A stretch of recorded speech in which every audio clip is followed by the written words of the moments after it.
non-partisan. However, according to a news article, Rabadon stated that upon checking one of the ports of the subject IP address was redirected to the Vote for Us website and reported in the contents of the Facebook page that were shared by COMELEC Aurora, NAMFREL, COMELEC Baguio, COMELEC Marinduque. I'm sure you're aware that the constitutional mandate of COMELEC is to be independent. Could we get an explanation from the concerned COMELEC regional officers?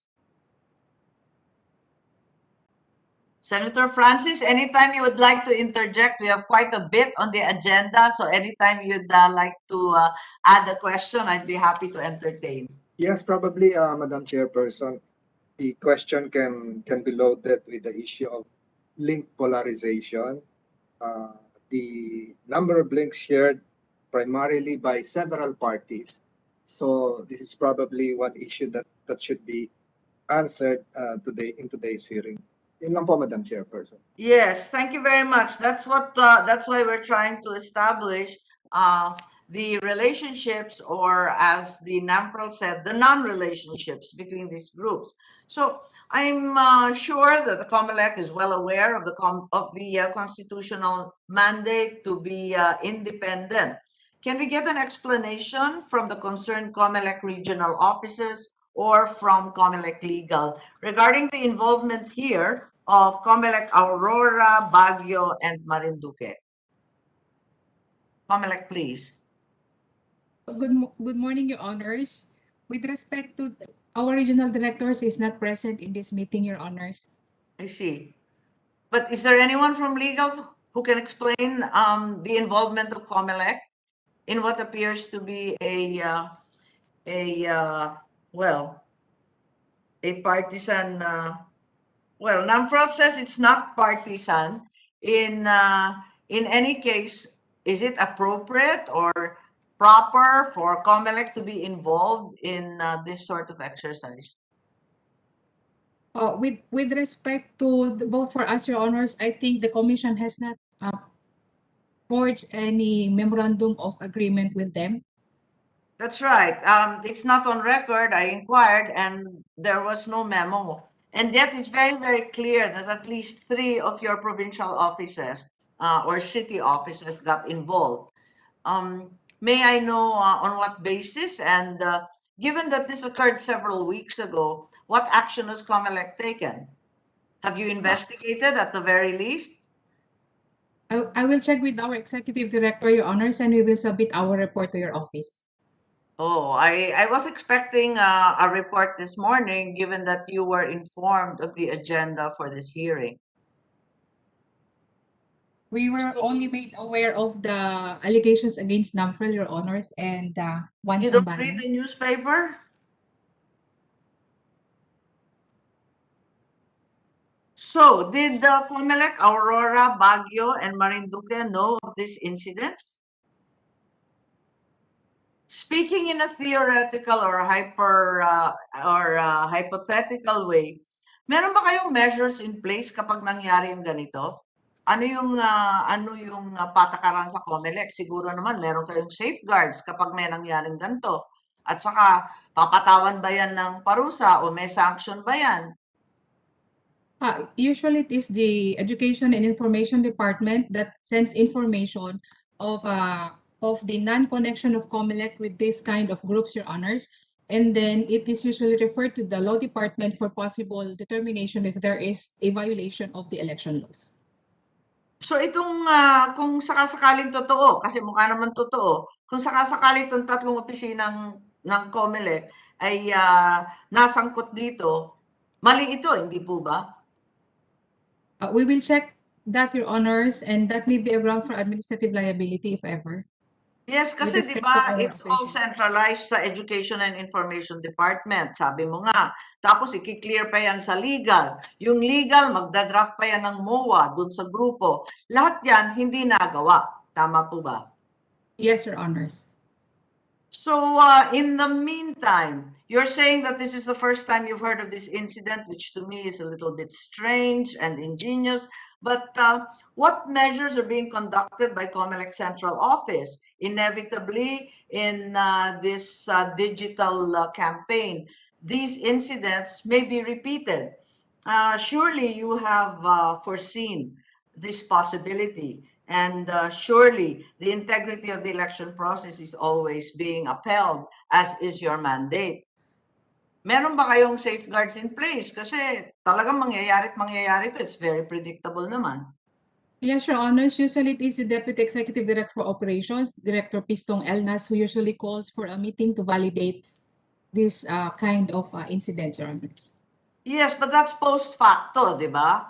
Natapos na yon. But even ahead of time, wala ba kayong ginagawa to prevent this sort of thing? Or Meron any naman, kind Your of effort to monitor what your officers are doing? We do, Your Honors. It is under the, yun nga po, sa Deputy Executive Director for Operations po, yan. Yes, may I And therefore usually it's with request, AID. given the evident link polarization, ika nga ni Senator Tolentino, may I urge that you give a report immediately regarding this and derive information directly from COMELEC, Aurora, Baguio, and Marinduque at the earliest possible time.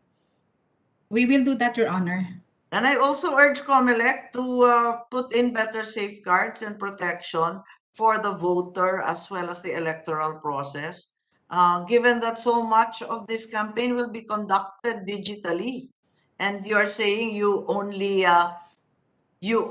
are made aware of it if the monitoring is complete, catches it, and Director Elnas reports it. Parang mali yata yun. Kulang naman yata yung sistema ninyo. We usually receive reports din, ma'am, through the EID, Education and Information Department po. Yes, but this is post facto, like I said. There's no preventive effort at all. Alatsamba na lang kung madali, kung ma-report, kung makwento. Kung hindi na narinig, sorry na lang.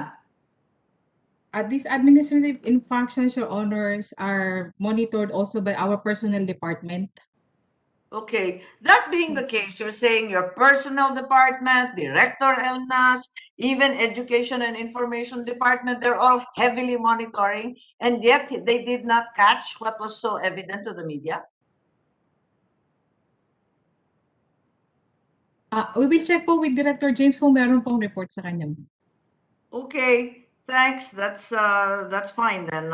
If You're welcome. you're saying there's no monitoring, may we know then? So we will expect your report shortly. May we know then when was the last time NAMFREL was accredited as a citizen's arm? NAMFREL, please. Ma'am, yes. Ma'am, we were accredited in the 2019 national and local elections. Yes, that's right. Why was it not accredited anymore?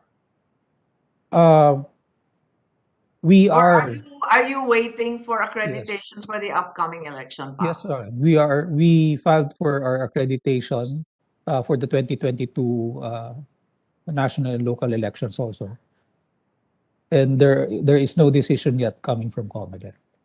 When is the decision due? Because I hear of other parallel counts for other citizens' arms to be accredited. Was there an issue in 2019?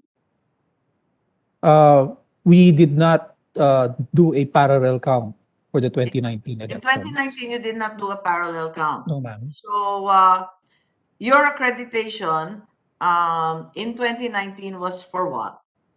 We were accredited to do the random manual audit.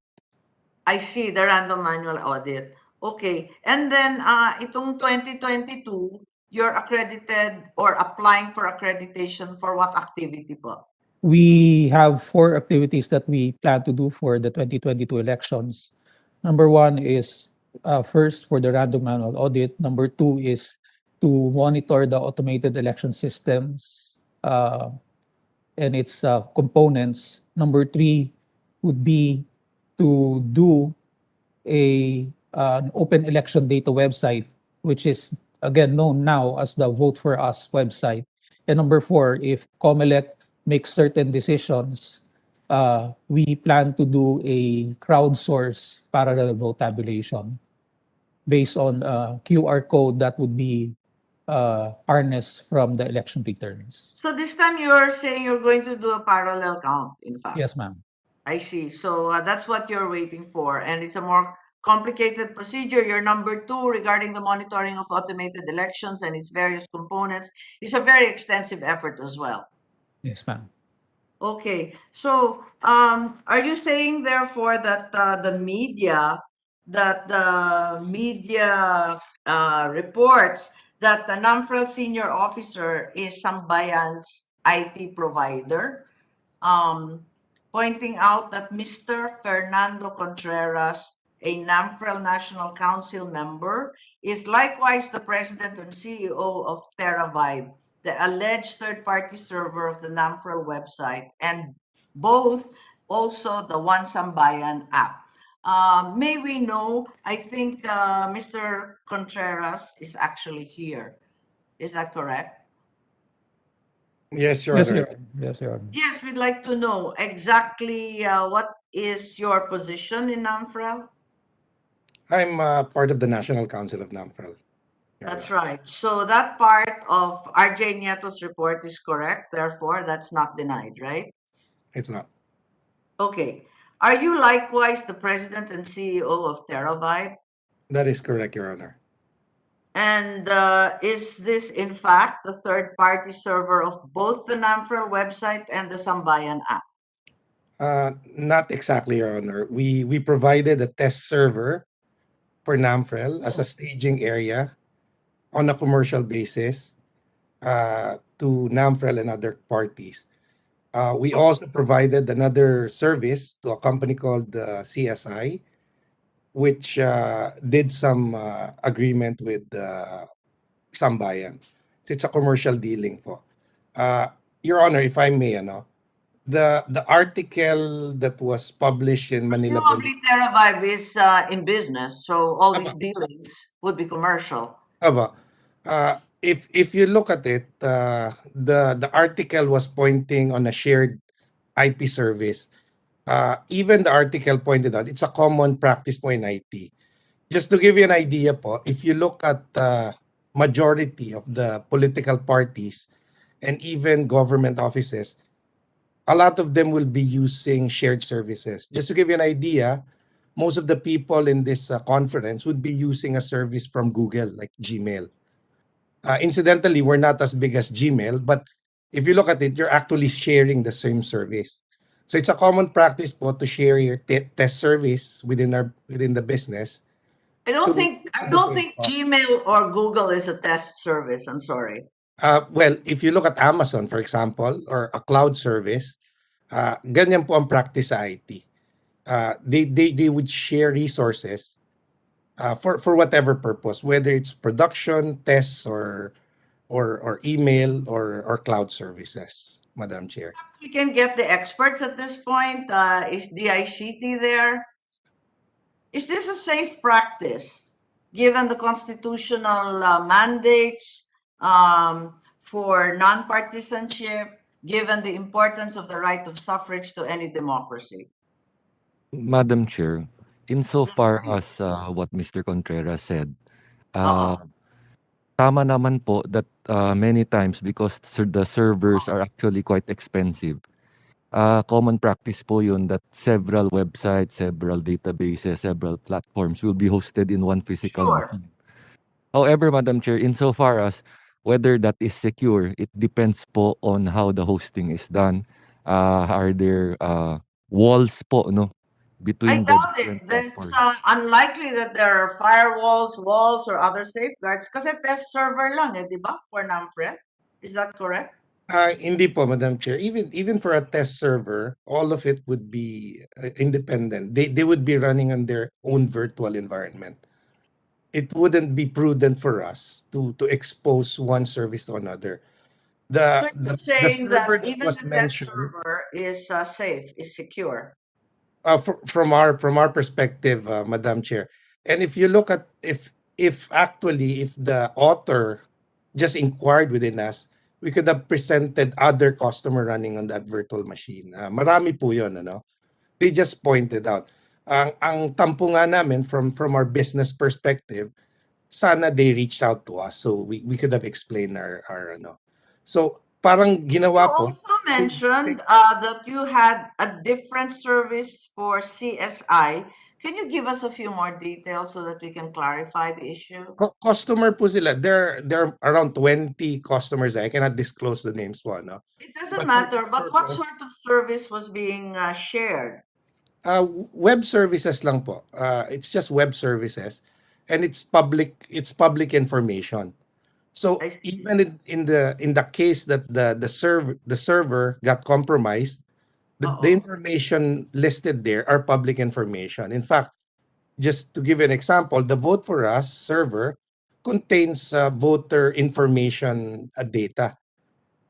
So wala pong private information that was shared there. And if you look at the Vote for Us server up to now, which is not hosted with us anymore, public information po yan, the dates of the dates of the registration, how to register. In the case that it could have been compromised, wala naman pong malileak na information. Okay. Senator Tolentino is raising his hand. I now revert to my original issue. Yes. Heard Mr. Contreras. Can the shared links or domains or servers be shared also with politicians running for public office? That's number one. And is the Commission on Elections allowed, or are they monitoring all of this activities? Senator Tolentino, that was a business dealing. So if a political party, political person pays the fee with us, I mean, we cannot decline that because it's a business dealing, and it's our responsibility, contractual wise, to make sure that they're secured, protected, and doing nothing illegal. So it's like asking po, would for example, the Senate be allowed to use a platform that's shared by another group? Nangyayari po yan, ano? Just to give an example, this meeting is being run using Cisco's WebEx meeting. Cisco is not exclusive for the Senate only. There are several political party using Cisco WebEx as their meeting. So ganun din po yung analogy doon. So wala pong illegal doon because it's a plain service po by provider. Incidentally, we're just a small provider na providing a portion of the service, then yun lang po yung nakita dun sa ano. Yes, ICT, Madam Chair. perhaps you can enlighten. Sorry, Senator Tol. I just wanted to ask the ICT, the comparisons are being made to Amazon, to Google, and to this enormous service provider. Is that exactly the same as CSI or Terabyte? Madam Chair, sorry po, without actually having knowledge about how their networks and systems are set up, we cannot confirm whether the comparison is proper. Perhaps, However, we can ask Mr. Attorney Omar to confer with Mr. Contreras para pag-usapan nila. Anyway, I think Mr. Contreras said earlier on is open to explaining exactly what they're doing. Sige, back to Senator Tol. So, Madam Hingi Chair, kami ng just tulong sa DICT. a follow-up question. Yes, please. Is Mr. Contreras or the other groups willing to have this practice monitored by the Commission on Elections? From our perspective, there's no use for COMELEC to monitor it because it's a private dealing. It's like you asking COMELEC to monitor all private dealings of all political parties. So on ano po yung basis ng But they monitoring? do, by law. Yun po, if it's within the law, obviously we can be monitored. So within the realms of the law, obviously we can be monitored. Now, if you're asking us to disclose portion of the dealings, wala namang problema because it's covered by an agreement and a contract. So yun po yung, again, it's a business dealing. It's like you asking, for example, service provider. Unfortunately, we're not as big as Amazon or Google. But ganun po ang practice sa IT. You share resources. Just to give you an idea po, internet service is actually a shared service. Of course. So unfortunately, in the internet world, your competitor is part of your service. Yun po talaga yung reality. But anything that's required by law for us to be monitored, we will be. Now, for that case po, it's a plain web service. It's like asking COMELEC to monitor all web service provider. Medyo malaki po yung task, but if it's required by law, gagawin po namin yun.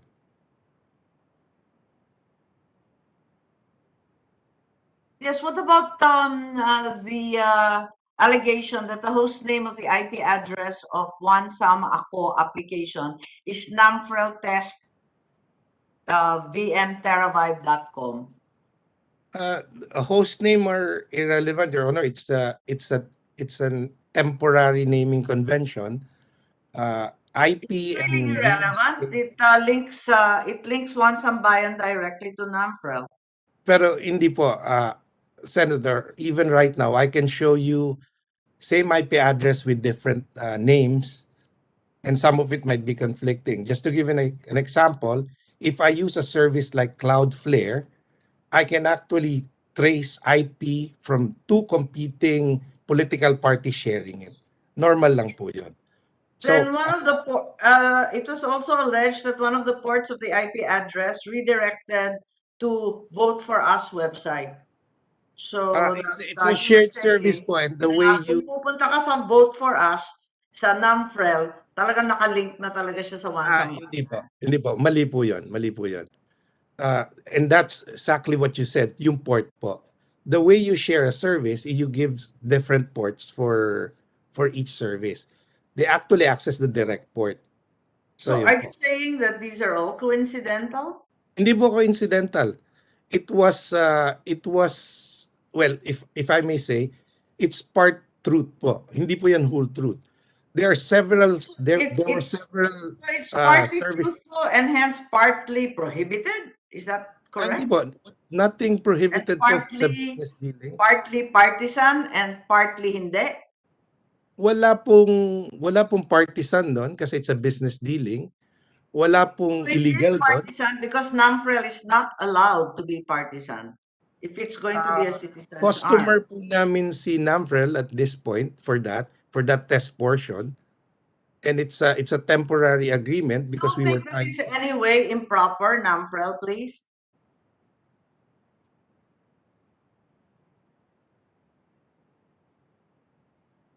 Eric, you're on mute. Sorry, yes, Mr. Alvia, nakamute Yes. po kayo. Okay, we contracted Terabyte to develop the website for NAMFREL as a third-party organization. And Improper that it keeps using the host name of another party or a coalition or a political group. the Yung- host, yeah, okay. Yung naming po, Senator, was Yeah. just a preference of the technical team. Ano? And if you look at it, the name is actually under our domain during the test. It's under teravibe.com. Whatever the subdomain there, the pre-domain there, preference lang po yun na nag-set up ng server. It can be anything. It can be a wildcard, in fact. But we never expose any of our customers' domain on those test server. Kaya po kung makikita nyo, teravibe.com yun, because we own that. Now, after deploying it on the test server, the final services were hosted on its final domain, which is voteforus.org. So, yun po yung sinasabi kong hindi po totoong we expose them. So, it Okay. may be prudent for us to change our naming convention just not to expose the customers. And we did that change already. So, yun lang yung mali. It's a preference of the developer para madali niya matandaan, but it could be any other name. But again, it's under our domain, not any party, not any company po. I see. Okay, you have any questions, Senator Tolentino?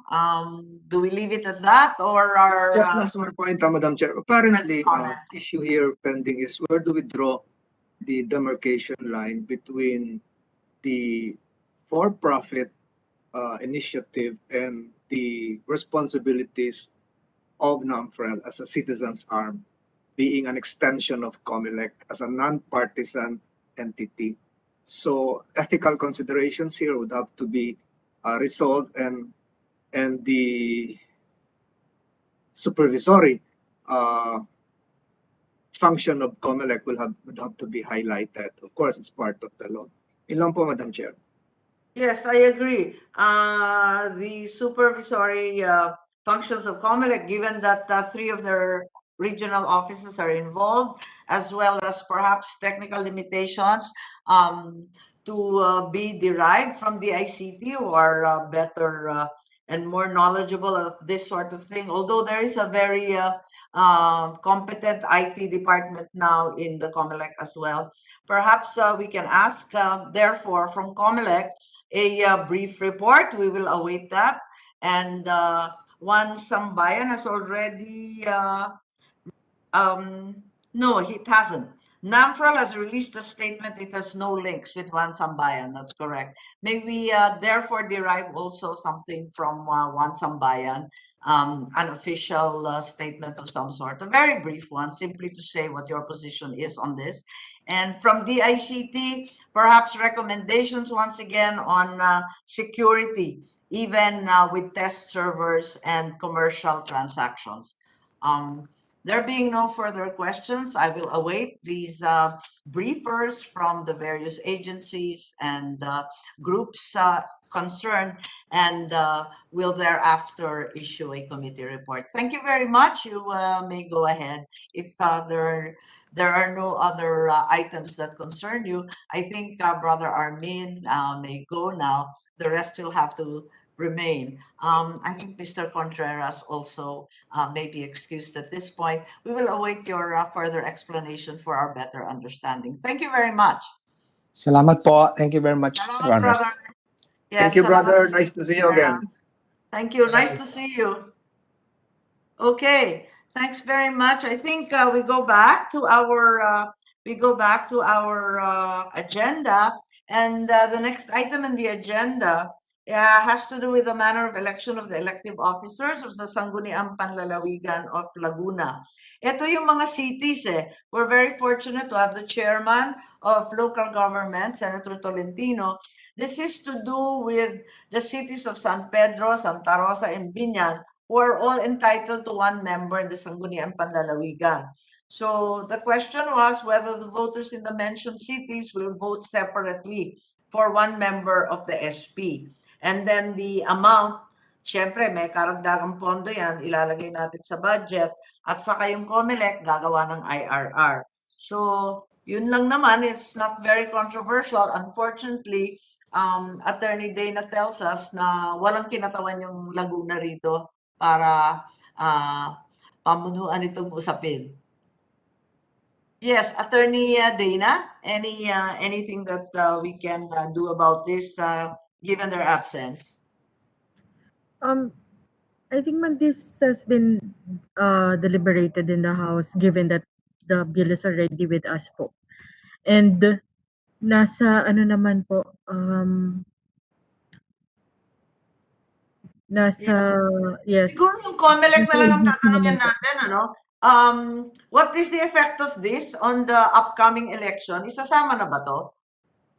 Assuming na mapasa dito sa Senate, Senator Tolentino, isasama na ba to sa budget at saka sa May 2022? Yung 3 syudad ng Laguna? It should be, Assuming na mapasa natin. it should be, Madam Chair, but I don't know how far COMELEC has done the preps for all of this, Yun na nga eh. including whether there are really candidates for the seats at stake, and how would this be, how would this appear in the ballots? I'm not so familiar with the details, Madam Chair. Yun na nga, hindi ko rin sigurado kung maihahabol yan kasi wala namang item pa yan sa budget. Kakailanganin ng karagdagang budget yan kasi yung COMELEC hihingi talaga. Lalo na't na-reduce pa yung budget nila. Maybe DBM can help us also. May DBM yata tayong kinatawan, evangelista. COMELEC, how far along are you pala? Teka, sorry, COMELEC muna. Good morning, Electoral Honors. We already received the certificate of candidacy for those who are aspiring to become members of the first district of Sangguniang Panlalawigan of Laguna. In fact, we received 3 certificates of candidacy from aspirants from Santa Rosa, 5 from Binyan, and 2 from San Pedro. But as far as the allocation of seats, Your Honors, collectively the voters of San Pedro, Santa Rosa, and Binyan will be voting for 3 members. With respect to this bill, Your Honors, if this will become a law, then they will be entitled to 1 member each. Parang, Madam Chair, parang dyan pa kandidato ata yung controversial candidate na Matibag. Dyan ba yun? Ganun ba? Ganun ba yun? I'm not. Alam ko po, San Pedro yun eh. Oo nga, We no? will Yung check, Your Honors. Am I correct, Madam COMELEC? Parang dyan yun. updated I kayo. will check, PPP Your kayo eh. Honor. There are 2 from Away San na si Pedro. Senator Manny. So siguro, Madam Chair, we can ask the BM how they have prepared for the budgeting of this. Oh, yes, DBM once again. Ms. Rowena? Yes, please. DBM, please. Can you turn on your video? I think I have on screen DBM Evangelista. Can you help us here?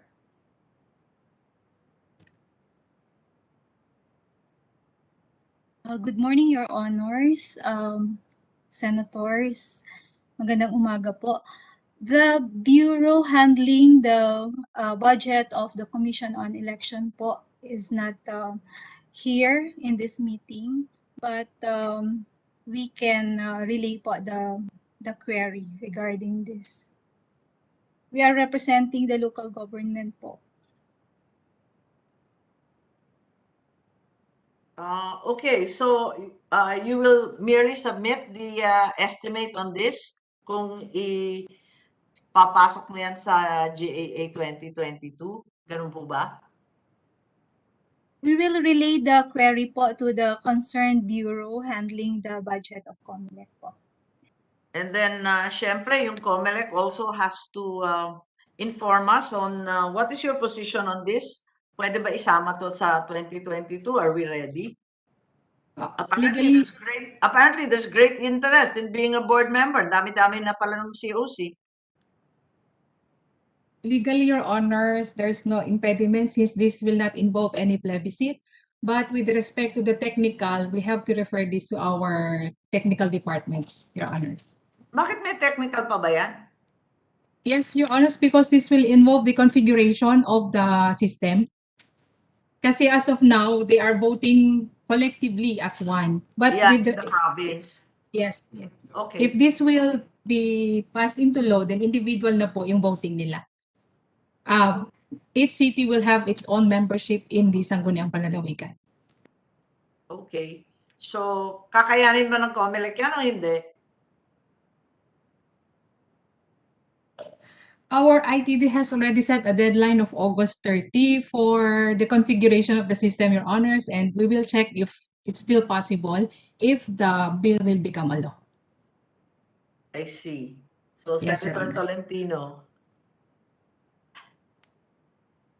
Ako makakahabol, I think it's really incumbent upon the COMELEC to fast track their preps kung kayang habulin. Oo, to the best of our ability, we always want to accommodate all efforts to broaden suffrage, and certainly this is one of them. And as usual, ang COMELEC ang dapat sumagot niyan. So we'll expect na lang from you yung position ninyo, exactly what your technical department says, if they're able to reconfigure even after August 30 in the event that this is passed. At the same time, we request from the Bureau of the DBM an approximation of the budget necessary in light also of the severe cuts in the COMELEC budget in this COVID season. Okay, thank you very much. We proceed to crowdsourcing. This is also in our agenda. Senate Bill 1600, introduced by Senator Revilla, is a similar bill to the 6599 House bill with regard to crowdsourcing for citizens' participation in lawmaking. So through the IT systems now available to us, anyone, any citizen interested in any item that is being discussed, any law that's being discussed, can participate in the debate online. So I think, to my mind, if we can manage it, this is a broadening of the democratic process. And I mean, it's a broadening and a deepening of the democratic process. At kung tutuusin, ang ganda ng mga experiences abroad, particularly Taiwan, Europe, and so on. Pero hindi ko lang alam kung kakayanin natin to. Siguro ang una nating tatawagin yung DICT. I assume that Attorney Omar has had a quick look at this bill. Sa tingin ninyo, anong pwedeng gawin dito sa crowdsourcing? Morning, Madam Chair. Thank you for inviting us to provide our comments on these bills. Yes. Madam Chair, our official position paper has not yet been signed since we received the invitation only last Monday. But we are, at this juncture, we wish to make a few preliminary comments in that, one, we fully support the passage of these bills.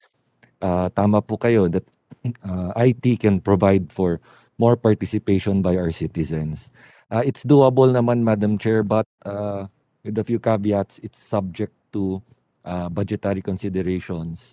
I think for the PLLO, it will be PLLO whose budget will be used for the system, and for Congress and Senate, I think the respective budgets of Congress will be used to maintain the system as well.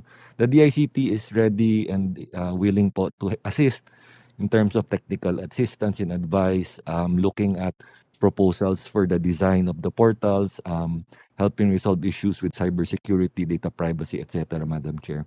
So with that, Madam Chair, we laud the goals of the bills and fully support the passage of the bills into law. Kayang-kaya po yan, Madam Chair. Yes, in terms of policy direction, I think this is a great development. Although crowdsourcing to many of us has come to mean raising funds, for startups. I don't know if there's a better name. I'm a little bit uncomfortable with crowdsourcing kasi parang pera pinag-usapan hindi naman eh. So is there a better name perhaps, DICT? We will try to come up with a different term, Madam Chair. Wala, naging kwan na yan eh. Naging habit na natin na fundraising ang ginagawa online, di ba? Kaya baka naman deceptive yung use of that. At the same time, I wanted to ask Senator Tolentino his better judgment. Do you think PLLO should be the one managing this crowdsourcing web efforts? Parang hindi naman sila masyadong techie. Baka yung DICT, baka yung PLLO natin gusto mag-comment. I agree, Madam Chair. Perhaps the appropriate committee involved in a public hearing should be given enough leeway to handle all of this. Per committee. Sa tingin mo, Senator Francis, per committee na lang yung responsibility? Per committee, but there should be a mother IT committee that would be supportive of all the efforts.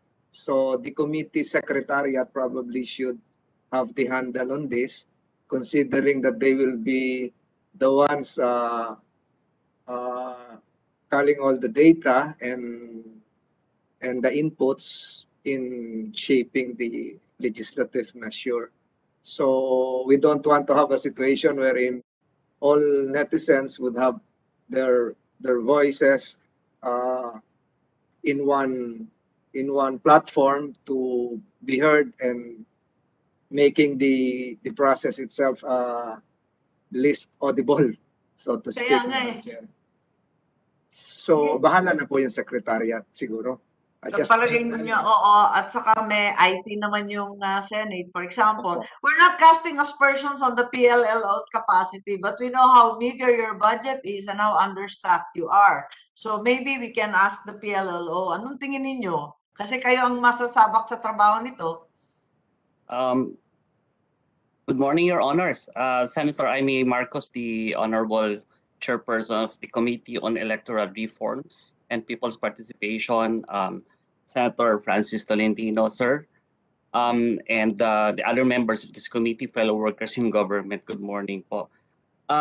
With me today is Asek Cleo Arugay, and on behalf of Secretary Baby Pascual, the Acting Presidential Advisor on Legislative Affairs and Head of the PLLO, please allow us first to express our highest esteem to this honorable committee, and of course to the authors of Senate Bill number 1600 and House Bill number 6599 for engaging the Presidential Legislative Liaison Office, the agency under the Office of the President that is primarily mandated to shepherd the President's legislative agenda and other administration-sponsored priority policy reform measures in this very important piece of legislation. The PLLO throws its full support for the immediate passage of Senate Bill number 1600, and we strongly agree with the committee and the distinguished authors that it is high time to maximize the usage of information and communications technology as a means to exercise our democratic process of consultation, specifically in enabling broader citizens' participation in starting a campaign or a petition, amending and repealing a law, or even crafting significant legislative measures that could touch the lives of the Filipino through various crowdsourcing platforms. The PLLO, formally regarded as the steward of a conglomeration of legislative liaison officers from various executive offices, including national line agencies, constitutional bodies, commissions, GOCCs, otherwise known as Okay, that's okay. But have you ever thought of running this platform, or are you Yes, IT enabled to this degree with the adequate manpower and so on? yes, Madam Senator, we agree with the proposition of the bill. So you've already said that. What I want to know is, did you ever did you project or plan at any juncture this sort of thing? What manpower complement would you need? What would be the necessary level of expertise? Do you need another item or different plantilla positions? What budget would this entail? Yeah, may I excuse Asik Balitok? The PLL now at present is undermined considering Pasensya kasi mahaba-haba yung ating Yeah, agenda, and undermined kami, ma'am. it's already adequate that you've provided your support toward this direction. Pero gusto namin makita kung magagawa ba natin talaga. So I think kailangan po namin ng additional manpower, additional budget for that purpose, ma'am. You'll have to hire somebody, di ba? Yeah, that's what we need po. Yes, but sorry. Your Honor, as a matter of fact, we started this already as early as 2019 when people visit our website, they can already access legislative status of significant priority measures, especially those. With all due respect, Asek, I look at that website all the time, and it's always late, and it's always down, and it's always inadequate. So, Yes, ma'am. That's why I'm going straight to the point that we need additional manpower, additional budget, and what you call the concept of computerization. Kasi talaga pong kulang. Kaya sige. Mag-effort kayo tayo. Ganito na lang. Yun po, maybe Attorney Omar, Asek, the two Aseks, pwede bang gumawa kayo ng some kind of real project planning on this basis? Senator Tolentino has given us the option of the Mother IT Committee to assist the committee secretariat, which I think that will have to inevitably occur as well. And then what's the role of the PLLO? Siguro gumawa tayo ng kahit pa paanong project. Yeah, concept. We'll do that ASAP. Tapos kung sinong i-hire, anong laki ng server na kailangan ninyo, Tapos yung Yes, DICT, if we can enjoin DICT to help us, I think this is a very good initiative kasi it's Yes, worth ma'am. putting Thank you so much. ourselves behind. Yep.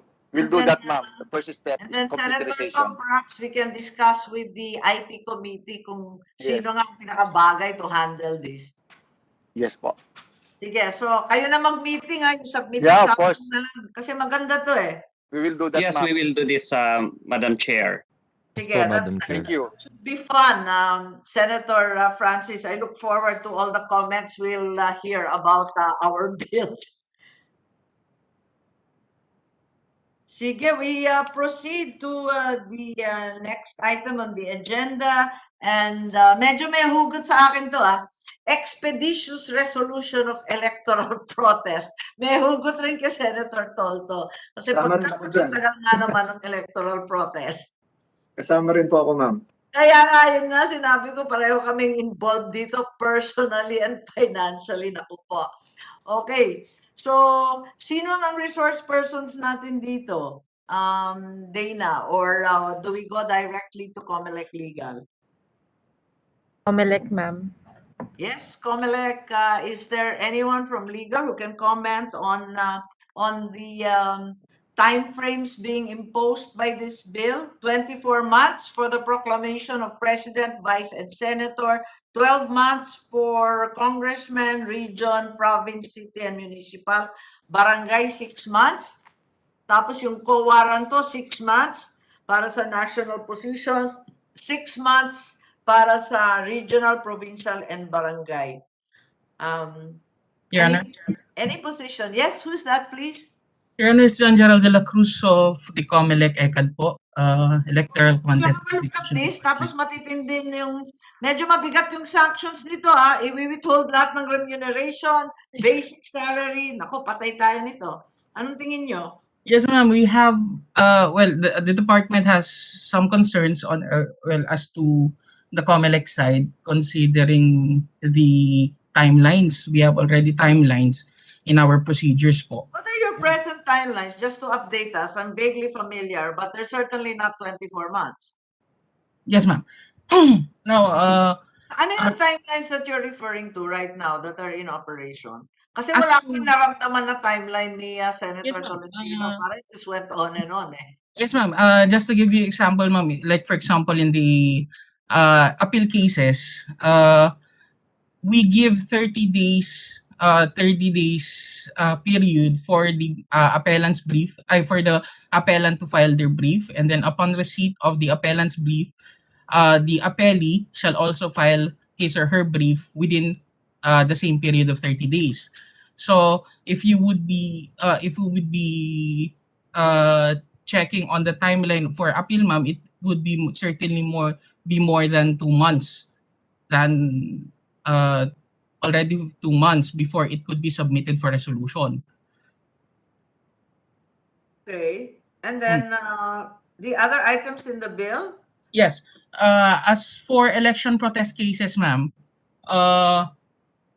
there are concerns that we might be facing if we would be putting a 1 year or 12 months timeline for the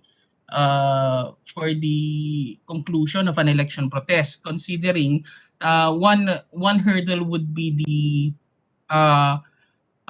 preferential right of tribunals, ma'am. If, like for example, there are 2 or more cases before 2 or more tribunals, and the ballot boxes, election documents, and election paraphernalia, they involve the same ballot boxes, the same election documents, and the election paraphernalia, mag-aantayan po, ma'am, the preferential right of custody and recount of the said ballots is from PET, SET, HRET, COMELEC, and then the trial courts. So kung like for example may pending case sa PET, ma'am, the general rule is mag-aantay na matapos yung recount or custody doon sa PET before we could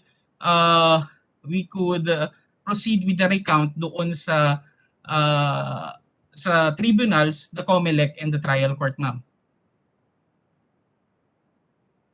And then, and then, yes, ma'am. Yes, carry on, sorry. And then, of course, ma'am, we have 6 commissioners and 1 chairman, and they are, as to election protest, they shall be handling the appreciation and the resolution of hundreds of cases. So, as of 2019, during the 2019 elections, there were 158 cases before the commission, ma'am. And even appeal Pwede cases, pagkatiyan naman yan sa 7, yung 158 yes, ma'am. cases. Yes. If you Pero compare even, it naman to the Supreme Court and the other yes, ma'am. parts of the judiciary, parang kaya naman yan sa 7, di ba? And of course, the barangay elections also, there are also cases, appeal cases, and certiorari cases in the barangay elections. In the 2018 elections, we had 381 cases, ma'am. And this would involve appreciation of each and every ballot that were considered, that were protested or contested by the protestants or the parties. So there are. So are you Constant saying that the timelines are too short and impractical? Or are you saying that it should remain as it is today without any timeline at all? If our suggestion, ma'am, like for example, in the timeline for the Sobrang resolution, haba nito. Can we Oo. just put a deadline on certain cases like co-warranto, for example? Di ba pwede magbigay ng deadline yan? Kasi kung tutuusin, 3 years lang yung term, hindi pa natapos yung kaso. Yes, ma'am. Like for example, in the resolution of cases po, as to Section 5, maybe we could, if we could suggest that the time or the period shall be reckoned from the date the case is submitted for resolution, not from the assumption into office of the representative or the candidate whose election is being contested. I see. Senator Tolentino, anong tingin ninyo? So, Siguro, ma'am, I'd like to ask the good ECA director, without changing the law, are there some measures that can be adopted by the COMELEC that would facilitate the resolution of local government electoral cases without impinging on the rights of national candidates? Because I foresee this has happened before, wherein if there is a PET case or even an SET case, those cases would be the priority cases, and the local cases, local electoral cases, would be left hanging in the balance, and the result would be not just uncertainty, but even it would be a recipe for violence in some areas, especially those considered close races. So I have experienced this before, when some local candidates would ask my permission to let go of some of my ballots for them to resolve their cases before the local courts. So is there a possibility for COMELEC, without amending the law, of allowing the continuation of local electoral cases without affecting the SET or even the PET cases? Kasi kung PET, SET lang tayo, kawawa yung lokal, magkakagulo doon. Paano gawin doon? Yes. Yes, Your Honor. In our rules, the parties actually have the option to choose between the physical ballots or the decrypted ballots. However, in my experience as the division clerk of court for the second division, parties do not really choose for the decrypted ballots. And they would opt for the physical ballots to be retrieved and delivered to the COMELEC for recount.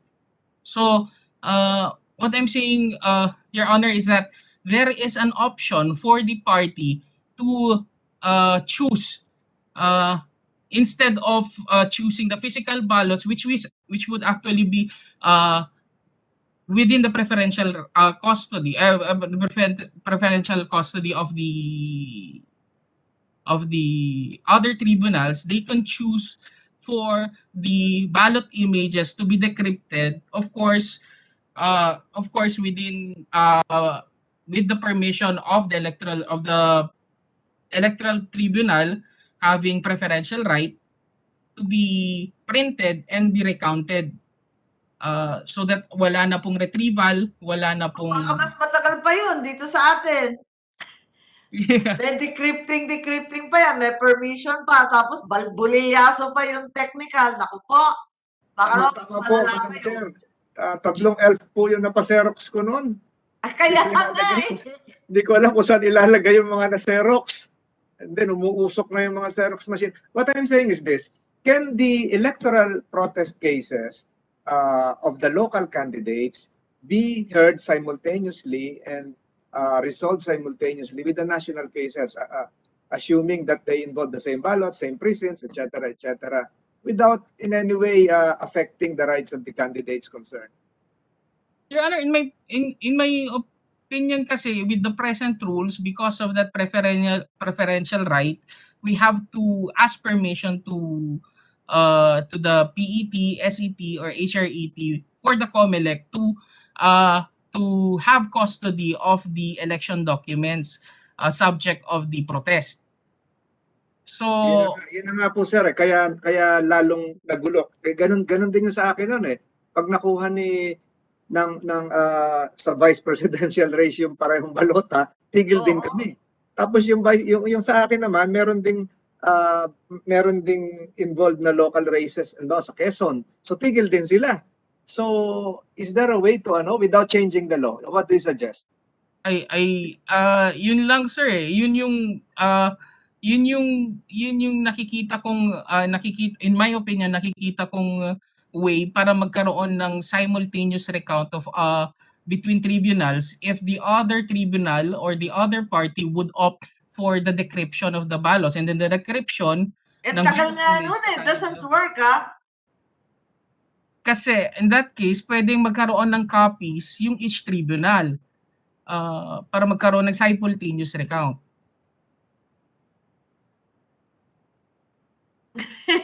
Yun lang as of now po. Unless as of now yun lang po yung option na nakikita po namin, so that there would be simultaneous recount of ballots between the tribunal subject of the same case po. With the permission of the chairperson, are you not suggesting the reverse? Since the local recounts are easier to finish, why don't we do the reverse? Tapusin muna yung isang maliit na bayan sa isang isla. Pagkatapos, pagtapos na yon, tsaka iakyat sa taas, sa Presidential Electoral Tribunal or the SET. So, na-diffuse mo yung tension, yung violence, at the same time, nakasettle na kayo rather than nagsimula sa taas, hintayin ng mga nasa baba na lalong mas magulo sa countryside. Are you not suggesting the reverse? Yes sir, actually mas maganda po yun. Yun nga lang kasi sir, meron tayong rules, meron tayong law na nagsasabing mauna muna yung Presidential Electoral Tribunal before yung local, yung RTC at saka yung COMELEC. I see. Presidential, 3 years, Senator, 6 years. Sa aming experience, pinakablado yung barangay. Minsan, 1 or 2 votes lang. Magkakamag-anak pa. So, talagang nauuwi pa sa kung ano-anong away. So, maganda kaya kung reverse nga. Yung maliliit, simulan na kagad. Pero it will require a law, no, Senator Tol? I doubt kung yung prioritization just came from a COMELEC resolution, di ba sir? Nasa law ba yun? Yung preferential rights of the tribunals yata nasa batas eh. Nasa batas. Sa itas eh. Parang gano'n, di ba? So parang ano to, Madam Chair, parang devolution in electoral contests. Kaya nga eh. Tama. Nasa uso tayo. So I leave that to the sound discretion of the chairperson, plus siguro pag-aralan ng COMELEC na para mas ma-diffuse yung violence. Oo, tama yun. Kasi talagang nauuwi sa kalahasan itong mga barangay at saka municipal elections, talagang maganda sana tapusin na yan kaagad. So perhaps what we will request is firstly your position with regards to this expeditious resolution of electoral protest na sa palagay ko wala naman tumututol sa direksyon o policy niyan. We all want them to be as quickly as possible, settled as quickly as possible. But again, the more creative lawyers amongst us could perhaps look into the possibility of some simultaneous hearing, shared ballot recounts and custody.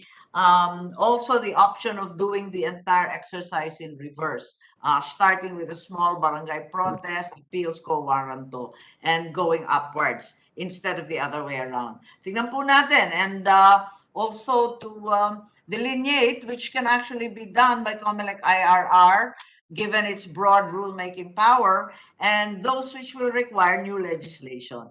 So, marami po kayong homework, ipapasa namin sa inyo, ha? Okay, so COMELEC, please submit na lang as soon as possible for your position as well as recommendations for hastening the protest procedure. Okay? Yes, Your Wala Honor. kayong comments sa sanctions? Ang lupit ng sanction, ha? Wala kayong inik dyan. I-withhold lahat ng remuneration, walang sahod. We will submit our report or I think recommendations you on have to have a look at it and also align it to the anti-graft and the ARTA laws, ano? Kasi patong-patong na yan. At saka conflicting na yung nakasabi. Kasi all remuneration, palagay ko, hindi naman yata pwedeng ganun. Kailangan tignan natin yung ibang batas, ano? Yes, Your Honor. All right, thank you very much. I think we can ask the PLLO to go now. We have, it seems we have only one more item on the agenda, and this Yeah. has to do with the nuisance candidate. Is that correct, Committee Secretary? Thank you so much, ma'am. Yes, ma'am. Madam Senator. Thank you. Yes, okay, you're excused to Opo. ask this. I know Thank you you're so I'm a much, husband of ma'am. Marie Rodriguez po, if you want. Marie Yes. Rodriguez, Okay. my good friend. Okay, Okay. thank you. Thank you, ma'am. Maraming Bye. salamat. Sige. Salamat We're po. supposed Maraming to be on salamat po, recess. I Madam don't Senators. remember speaking. Right. Okay. So, Attorney Dana, we can now go to our last item on the agenda, and that has to do, Senator Tolentino, with the declaration of nuisance candidates. Ang nakasaad dito sa bill na galing sa House ay yung verified petition to declare a duly registered candidate a nuisance candidate will be filed within 5 days of the last filing of the COCs. So, COMELEC will issue summons within 3 days and then may responded kagad, motion to dismiss, at napakabilis nito. The proceedings will be summary in nature, and the hearing officer will submit findings and so on. What are your thoughts? I'm a little bit hesitant. While we want to get rid of the plethora of candidates para hindi rin mahirapan yung COMELEC sa printing at pati yung botante, kasi nakakahilo sa dami talaga yung kandidato.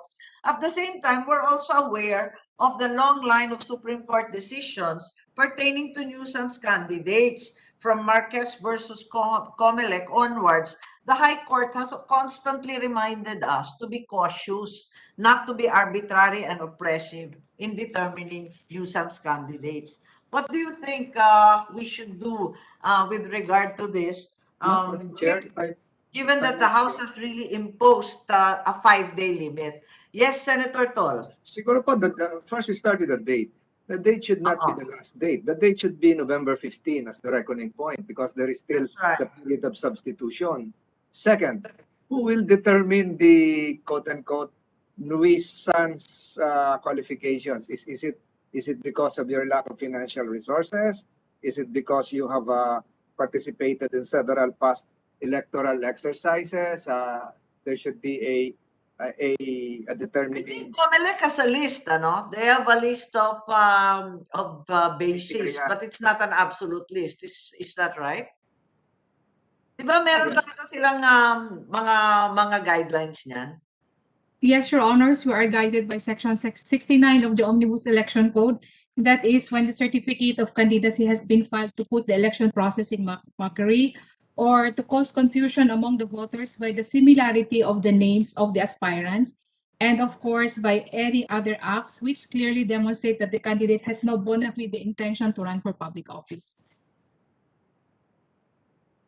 So then, Madam Chair, there should be a hearing that should be conducted by the Commission on Elections to determine the veracity of all of the criteria mentioned a while ago, and it should be done in the presence of the candidate to be declared a nuisance, as well as the one asking for his or her disqualification. So meron naman kayong template dito, Madam COMELEC. So is there anything new with the bill except for the dates, 5 days? Bukod po doon, meron pa bang pagbabago? Yes, Your Honors, there is an introduction of a fine of 100,000 pesos on a candidate declared as nuisance. And then there is also an election offense aspect on those who were declared as nuisance candidates and for those who knowingly abet such misrepresentation. Yun pong co-conspirator na nagpatakbo. Yes, Siguro, opo. yung Yes po. kaapelyido. So, fact-finding po lahat yan. Fact-finding po. That's right. Opo, Your Honor, there will be a preliminary investigation with respect to the election offense aspect. So I don't see anything wrong, Madam Chair, with those criteria. Malaki-laki nga lang yung babayaran nila. And siguro nasa COMELEC na yun, kung paano nila pabilisan. But again, the reckoning point should not be the last day of filing, but That's November correct. 16. Yes, I am in full agreement. And without changing the law, can the COMELEC give us an idea relative to the bills filed by our colleagues here banning substitution? Can you make the substitution process as a nuisance process likewise without amending the law? Pwede ba yun? Si nuisance ay pinatakbong substitute. So magbabayad si substitutor at si substitutee kasama nung nuisance nomenclature without changing the law on substitution. Yes, Your Honors. The concerned aspirant will still have the same 5 days from the time of the filing of the COC of the substitute to file a petition to declare him as a nuisance candidate. So, Madam Chair, there is no more need to, although you will hear the newly filed bills, there is no more need to change the law if the COMELEC can do that. The substitutor, substitutee can be penalized by the Commission on Elections. Tama po ba? Your Honors, we support the imposition of the fine of 100,000, and we also propose that those who were declared as nuisance candidates. Now, right? Right now, you don't have a fine. Yes, Your Honor, we do not have any fine. And we also would like to propose that those who have been declared as nuisance candidates be disqualified from running for 2 successive elections. That's a good idea. Yes, Your Honor. So siguro if you expand that, if they are with the permission of the chairperson, if they're disqualified for running in the 2 successive elections, that does not prevent them from being a substitutee. So i-expand ko na nga yun. So hindi sila tumakbo, pero they can substitute or can they be substituted? They can no longer substitute also, Your Honors, if they have been declared as a nuisance candidate for 2 successive elections. For any elective position, Your Honors, that's our proposal. Okay, I was just going to ask, by way of information, is there data on the number of declared nuisance candidates in previous elections? How big a problem is nuisance candidates? Meron ba kayong data niyan? Kasi parang ang dami nadyadyaryo Marami ba talaga? Our clerk of the commission is with us, Your Honors, to provide us with the data. Yeah, just out of curiosity, how big an issue is this? And COMSEC, we have had a hearing about nuisance candidates in a previous bill. I believe Senator Gatchalian filed it and we heard it. Is that correct? Yes, ma'am. Yeah, oo. Maybe we can put this together so that the committee report is more comprehensive. So, yes, you said that the COMELEC data person is here. Marami ba talaga nuisance candidate? Alin position ang madali, ang Your Honor. maraming nuisance? Your Honor, for 2016, I have here with me a list for 2019 national and local elections for the national positions, specifically senators. For 2019, we have declared about 84 candidates for senator. So yung as almost nominations. 100 ngayon, yung 90 plus ngayon sa 2022, normal lang yun na ganun kadami? Yes, Your Honor. Because in 2016, Your Honor, we have about total of 251 for 2016. But that's very few, Senator right? for 251, president. lumobo siya to, 254. 251 is even bigger than 2019 and 2022. Is that correct? Yes, Your Honor, because we have for senators, presidents, and vice presidents for 2016 national and local elections, and for 2019 senators only, Your Honors. Right now, Your Honor, we have 200. Wait, I'm confused. You said senators only 84 noong 2019. And noong Yes, Your Honor. 2016, 251, nalilito ako. Yes, Your Honor. 251 for all For positions, senators Your Honor. only? No, Your Honor. senators only. You're not comparing apples to apples. Sorry, Your Honor, I have no. There's no disaggregated data? Yes, Your Honor. As of the moment, Okay, in Your Honor. any case, how many of these were actually declared nuisance in time? They were declared, Your Honor, prior to the printing of the ballots, Your Honor. So yung That's why- 84 na yon, declared nuisance yon, out of a total of how many who filed? I don't have the list with me, Your Honor. Wala lang, just curious because the issue of nuisance candidate keeps coming up, and we should have the data and the experience to compare. Because as I said, nagdadaan-daan rin tayo kasi ayaw naman ng Supreme Court na palibhasa, yun nga, sinasabi na hindi masyadong kilala o walang pera o walang partido, hindi naman basta-basta i-disqualify, di ba? Very maingat tayo dyan dahil yung Supreme Court has been very consistent in broadening the net cast for candidates. So, yun nga. Yes, Chair. Senator Tolentino. I think siguro the COMELEC should likewise provide the committee the number of nuisance candidates for vying for local positions. Oo nga eh.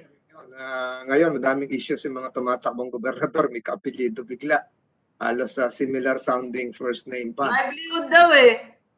So, hindi ko lang alam, ma'am, kung Madam Chair, kung paano ginagawa ng COMELEC yan kasi ang narinig ko lang ngayon yung mga national positions. That's right. Maybe you can put together some of the information regarding local candidates. I've had the same experience where yun nga, wala namang balak manalo, hindi naman seryoso. Tapos, yun nga, yung iba pa na uuwi pa sa akusasyon na shakedown daw yun. So, hindi talaga maganda. Tingnan natin kung anong data ninyo. And Madam Chair, Yes, siguro Senator. provide likewise this committee a list of similar sounding names of party lists. Maraming dami-dami pareho nun, na yung no? pangalan. Confusing na rin, ma'am.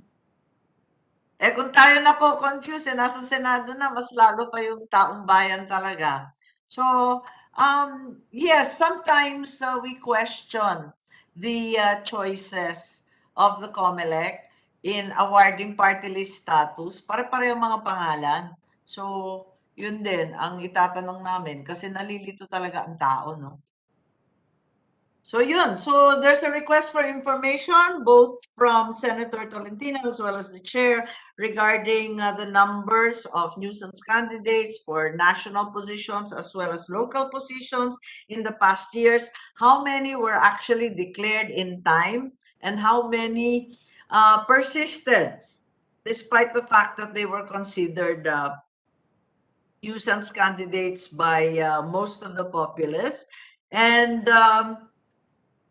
How many times over and which positions are the most susceptible to having a lot of nuisance candidates? So these are the things that we'd like to find out because while yes, we'd like to broaden the competition, the issue really is that we cannot also be held liable for the nuisance that's caused. I think we should also explore with COMELEC Legal the suggestion of Senator Tolentino to align the rules on nuisance as well as substitution because they're really two varieties of the same impulse and they should be stopped, di ba? So maganda nga yung fine eh, mabigat lang, 100,000 each, pero that may put an end to this dreaded practice, ano? Sige, so we'll ask COMELEC once again for help, Senator Tolentino, and any of those that I have failed to call. I think Lente is here, Ideals is here. There are other people who are here. Perhaps if you would like to add anything to the discussion, we are happy to hear you. Of course, you are also free to submit a position paper at any time. Well, soon, yes, because we'd like to get the committee reports out as quickly as possible. Yes, yes, please. Please identify yourself. I see a hand raised. Good morning, Madam Chair, Attorney Dondi from Ideals. Okay.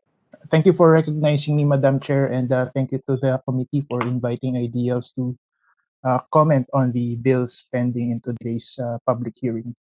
For Ideals, ma'am, we would just like to express that we generally support the bills that were discussed today, especially Senate Bill 1600 because of how it opens more opportunities for the public to participate in public affairs.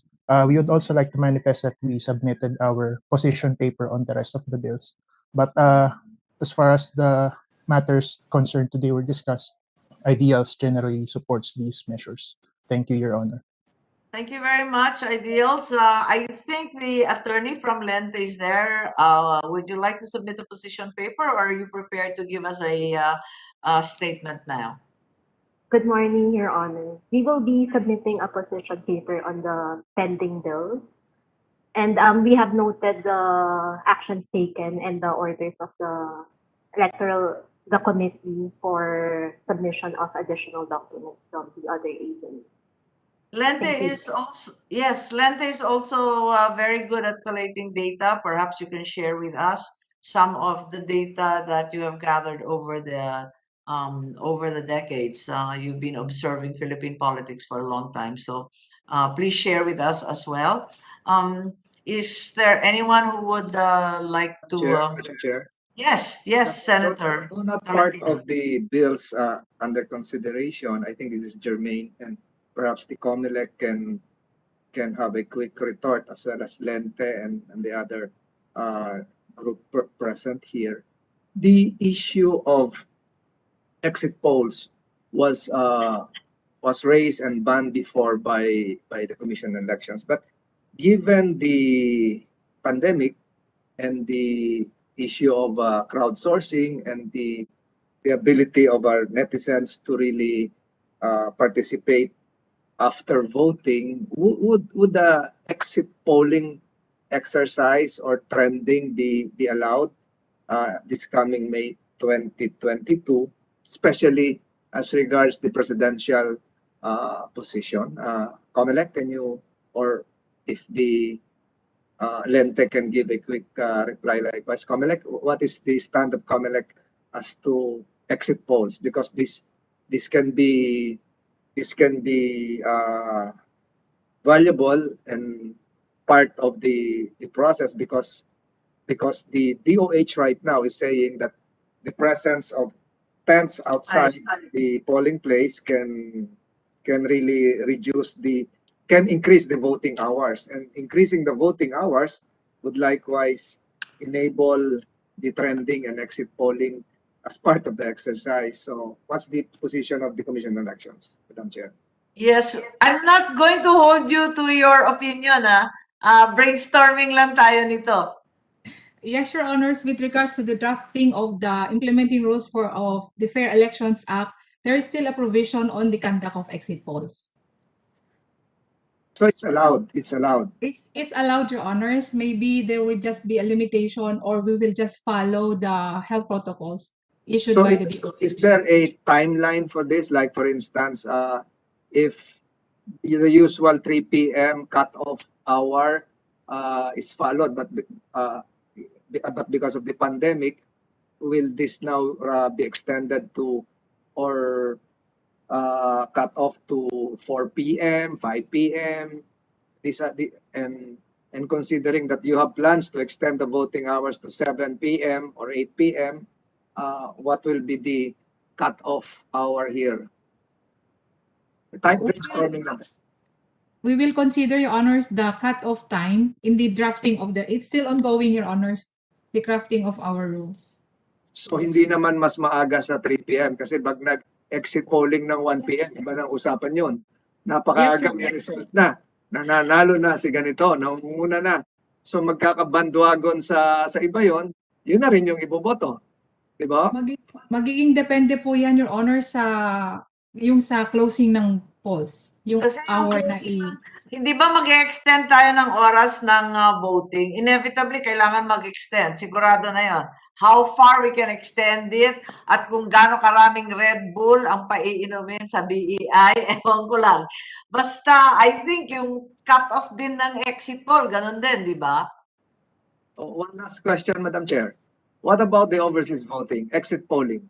Sa overseas votes. Sa Hong Kong, lamang na si ganito. Sa Saudi Arabia, sa Riyadh, lamang na sa ganito. Sa Sweden, sa Stockholm, lamang na si ganito. Will that be allowed? We have not yet touched on that, Your Honors, considering that there is a 30-day voting period for OFO. So it will not be allowed. Kasi 30 days, even if they vote 2 weeks in advance, abot pa rin yun siguro, yung 30 days mo. We will check, Your Honors, because as of now, we have not yet started crafting the campaign rules for the overseas voting. And they're also earlier than May 9. So, Yes, Your by Honor. definition, exit poll na talaga yung overseas vote eh. Although I think it's never been done before, formally and comprehensively as an exit poll. Hindi ba? Parang hindi pa naririnig yung ganun eh. Parang, Your Honors, parang sa local lang po natin na-apply yun. So, Madam COMELEC, so pag nagkaroon ng 30-day holding period, expired na, at inallow yung exit polls, so pwede na hindi na to survey, actual votes na to. Boto na. Nanalo na sa Los Angeles, nanalo na sa Riyadh, sa Saudi Arabia, sa Jeddah, si ganito. Leading na. Allowed yun, ma'am? The close of polls would still coincide with the closing of polls in the Philippines, Your Honors. Okay. Opo. Pero kayo, nabilang nyo na yon by that time. Wala pa po. So, simultaneous din po yung counting Philippine time. So, but that will not prevent our kababayans in Singapore from discussing chismis-chismis paglabas doon sa presinto, sino ang binoto nila. Diba? Yun yung exit polls na. Pag nagkita-kita sila doon sa park sa Hong Kong, yun na rin. I think laging ganun eh, pero informal lang. Informal lang. That's a part of their freedom of expression or speech, Your Honor. Yes, Kasi yes. alala mo, diba, noong 2019, post sila ng post ng mga binoto nila, ganon, kung sino lalamang. Batangas Association in Hong Kong. Yeah. Ganon. Correct. Yun lang po, Madam Chair. Kinlarify ko lang yan. But it's not in any way prohibited whether domestically or overseas, hindi ba? It's allowed, Your Honors. It's allowed, pero the determination nga of the times, the cut-off times, will also depend on the closure of the precincts, ano? Kasi di ba po, Madam Chair, sa West Coast, East Coast, pag election sa Amerika, trending yung tulog pa sa East Coast, nakaboto na sa West Coast, di ba? Lamang na si Trump o lamang si Biden, di ba? Influence din. At matindi yun, pag git-gitan talaga yung election, when it's very close, it's very, very important to follow the trends. At talagang nagbabandwagon sa Pilipinas eh. So thank you very much to all our resource persons. If there's no one going to come forward and speak, oh yes, sa COMELEC, you're raising your hand. I would like to answer the prior question of Senator Tolentino whether a certain Matibag filed the COC for for the first legislative district of Laguna. Oh, okay. Pero Ma'am Sachiel Alec Christian Matibag. Correct. So Yes. meron talaga. Okay. Meron po. Yun lang po, Thank you, ma'am. ma'am. Thank Thank you, you. ma'am. Okay, so that's confirmed. And we thank the COMELEC, the NGOs, Lente, Ideas, NAMFREL, and the rest who are here. VICT will be needing your help. COMELEC, definitely your input, please. As soon as possible dahil alam naman ninyo shortened ang aming trabaho ngayon dahil may election, and we will be needing all that shortly so that we can pass the laws necessary. Maraming salamat sa inyong lahat. Please submit your position papers as soon as possible. As we said, some of them have already been received, and we will circulate them among our members very soon. Thank you very much, Senator Tolentino, for keeping me company. Thank you. Jet lag po yun, ma'am. Jet lag enabled me to participate extensively. That's correct. Thank you very much to everyone. And that's a good hearing. We covered a lot of territory, and there's a great deal of room for discussion and creative thinking. Maraming salamat, COMSEC. With that, we suspend the hearing of the Committee on Electoral Reforms and People's Participation for future debates and discussions on other bills. Thank you. Thank you, Your Honors. Salamat, COMELEC. Salamat. Thank you po.